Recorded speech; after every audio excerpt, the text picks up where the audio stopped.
this is the first day of section 5.5. We're going to record a few of the problems today for anybody that's missing today or people that want to see this a second time. We're going to find the greatest common factor of these three terms. We know that the greatest common factor of letters is the smallest of each type. Here's an x squared. There's no x term. There's an x to the first. So no x term would be the least. For the y's, we have y cubed, y squared, y squared. Y squared is the least. Z cubed, z to the cubed, and z squared. The least is z squared. That was question number 3. The next one we're going to do is question number 4. We have x, y squared, z cubed, x squared, y squared, z squared, and x squared, y cubed.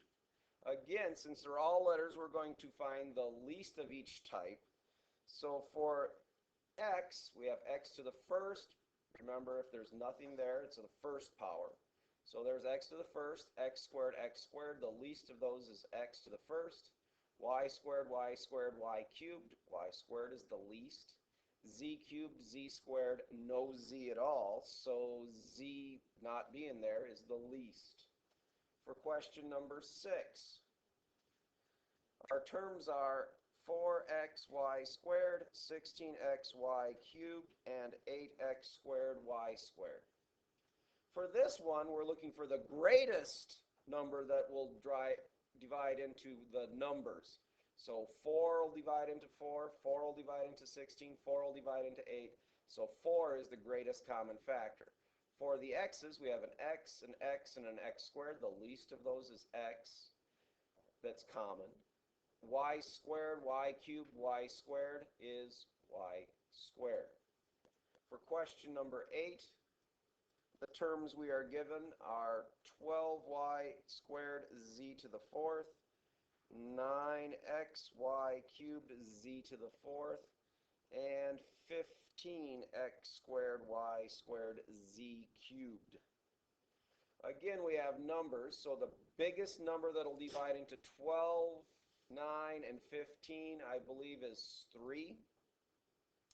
And then we look, there's no x terms in this first one, so even though there's x terms in those, it has to be common to all of the terms, and there's not one there, so it's not common. Y squared, y cubed, y squared. I'm going to go with y squared on that one. Z to the 4th, z to the 4th, z cubed gives me the least of those is z cubed. So that is your greatest common factor of those. The next problem we're going to do is question 11. Question 11, we have 4y squared minus 16xy cubed. Well, our greatest common factor here, since this is a binomial, we're going to factor it out front, is a 4. And there's only one x term there, so it's not common. Y squared, y cubed is y squared. Well, when you factor this out, anything divided by itself gives me 1. Remember, if it's a binomial up here, it better be a binomial in there.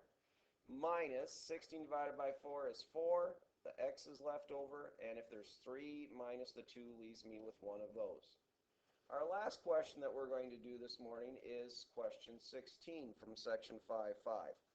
We're given 12a cubed b minus 6ab plus 18ab squared minus 18a squared b. Again, we're looking for the greatest common factor that goes into all 4 of the terms in this case. Let's take a look.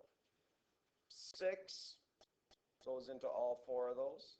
We have an a cubed, an a, and an a squared. The smallest of those is the a. B squared, b. Let's take the b out.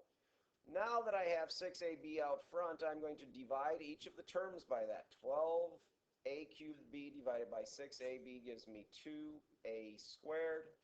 Minus sign comes down. 6ab divided by 6ab is 1. Remember, if this is 4 terms, this has got to be 4 terms. 18 divided by 6 is 3, and then b squared divided by b is b. And our last one is 18 divided by 6 is 3. A squared divided by A is A, and B divided by B Thank you.